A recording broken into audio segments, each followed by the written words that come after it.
也继续来看这只船台花轮，那像是来爆发着诺罗病毒，有49个人吐过脑。分别来自澎湖、金门、甲台南的海事学校的老师甲学生，137个人到台花轮的船顶来实习，结果这个食物中毒，有49个人吐过脑，讲真有可能是为着诺罗病毒。卫生单位马上来调查，师生这段时间到底是食着啥物物件？初步来判定，除了台花轮顶的食食之外，伫个高雄落船的期间，大家拢有食的这个便当嘛有嫌疑。即马就要等采验的结果，一礼拜内就会知。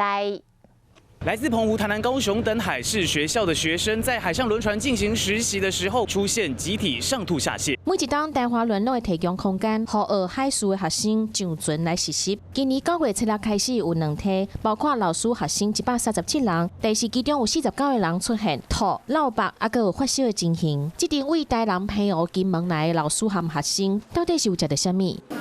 船顶实习的所在，还有餐厅、卫生单位拢有去调查，厨房的器具嘛拢送去检验。但是这只船顶馆，还有其他的旅客，敢若老师和学生有症状。不知道到底学生是这里还是外面感染的，他自己或许有带东西上来吃，我们也不太晓得。高雄落船了去大饭店，还有参加一个座谈会，大每房间拢有消毒过，137人，还有共同食过这间高雄的便当店，嘛要调查。发病的师生看起来是包括便当店，也包括台花轮。